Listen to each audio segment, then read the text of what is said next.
Hello everyone, my name is Nahil and today I will be sharing a PowerPoint presentation about breaking the financial distress cycle. My audience is college students that may not understand the severity of the financial cycle. I'm talking as a student as well that has had to write about the consequences of debt before, so I feel like it's important to inform people about this issue.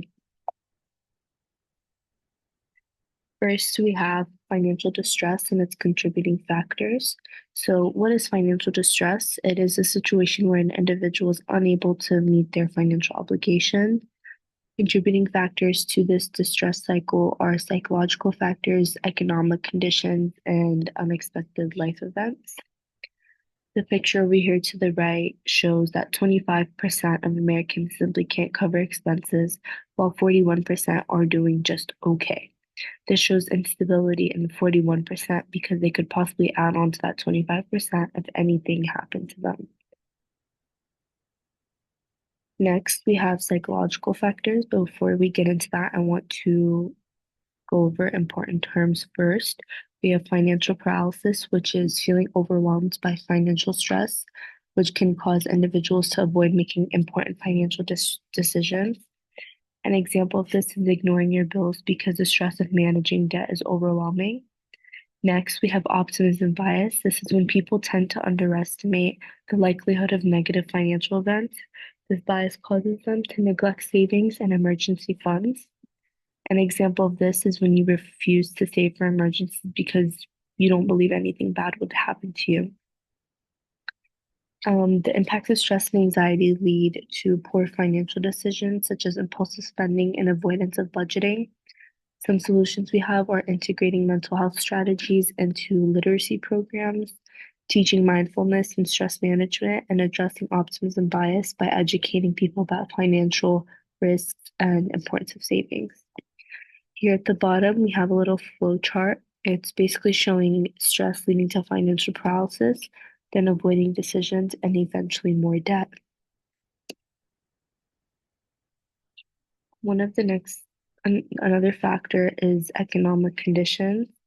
The impact of economic downturns is when economic factors like recessions, inflation, and wage disparity directly impact finances. Inconsistency is when wage disparity deepens financial struggles, especially for low-income workers. It's also when high living costs with low wages make living difficult, and how communities can help. We have financial literacy programs which help people manage economic challenges, and communities can provide education on budgeting and emergency savings. Preparing for unexpected life events. So, we ask ourselves what type of life events impact finances? This is job loss, medical emergencies, and family crisis can cause significant financial strain. The importance of emergency savings is having emergency savings can help lower expenses from during difficult times, which ultimately prevents people from going into debt. I would say aiming for 3 to 6 months of living expenses set aside in case of emergencies would help the situation. And we have support networks and financial counseling, which can help individuals plan for emergencies and manage debt. And support networks like your friends, family, and community resources can offer guidance and assistance during tough times. So this slide is just a little recap of the information I listed, key takeaways. Again, we have psychological barriers, economic factors, and unexpected life events.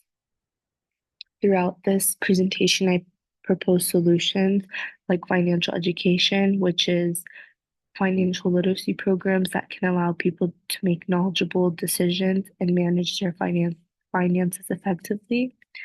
And then we have community support, which is local networks with financial counseling, job training, and savings can help people better manage challenges.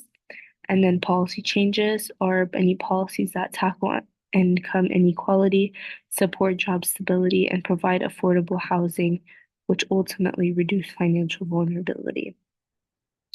What actions can we take? We can control our financial future by building an emergency savings fund and preparing for the unexpected, or just starting small, like setting aside a portion of your income. The last slide is just my works cited, and I hope you guys enjoyed this presentation. Thank you for joining in.